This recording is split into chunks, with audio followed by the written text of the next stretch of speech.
guys about the Electoral College.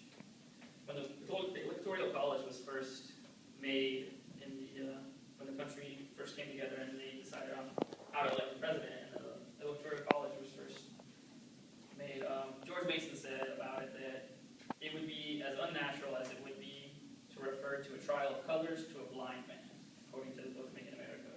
He was talking about the common man electing a president, like a blind man picking the difference between red and blue, the common man picking between certain presidential candidates. That's why they made the Electoral College. I don't agree with that, because I think the common man can informatively select a candidate based on, their own opinions and thoughts. It was also established on the fact that people could not reliably cast their vote, because transportation then wasn't very reliable. Horses, they didn't have cars as much, and roads and stuff like that. The roads were a lot rougher. And then they also wanted to unite the states on a national level above individual states to try and bring them together to maintain a national goal. And they also wanted to give the small states a voice against the big states, because if it was popular vote back then the big states were the most popular people would overwhelm the little states. And most people weren't familiar with candidates outside of their district or their state, because they didn't travel very far outside of their state or district, so they weren't very familiar with candidates from other states or districts. The reason that I think Electoral College presents a problem nowadays is because your vote might not count nowadays. If you vote for a certain president, but the Electoral College votes for a different president, then basically your vote didn't count.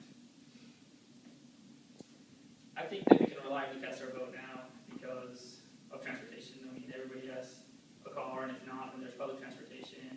There's always a way to get to your local voters booth and vote. So I don't think that counts. That's really representative of today's society. And then to unite the nation above the state level, according to William Kimberling, the states were jealous of their own rights, and they were suspicious of national government.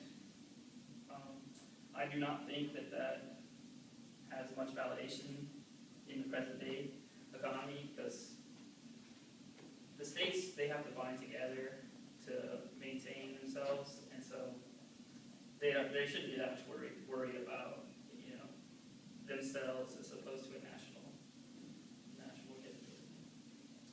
And as far as giving small states extra power over large states, with a popular vote, you would pretty much put everybody on an equal line, not this state over this state, 12 electoral votes over here, or one electoral vote over here. It's just everybody has one vote in the nation. And then familiar with candidates and not educated. With the social media nowadays, whether it's televised debates or Facebook, Twitter, the news coverage, you have an idea of the candidates, and you have an idea of where they stand on your issues that are important to you. And it's only your fault if you're not educated on where they stand on what's important to you. And as far as education, public schooling is a lot better these days as opposed to it was then. And so people are smarter, and they know more about history, and that if you want to succeed in life, you have to become educated and make the right decisions.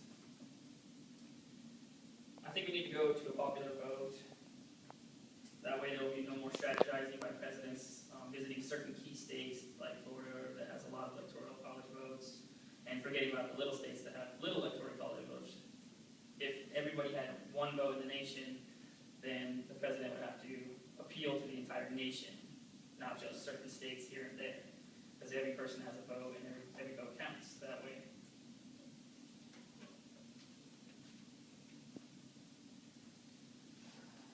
And we definitely have the means to reliably cast our vote, and the nation's already united above the state level, and small states still have a voice under popular vote because they all have, each person gets one vote. And it's easy to become familiar with a candidate and where they stand on issues because of the social media nowadays. And if you agree with me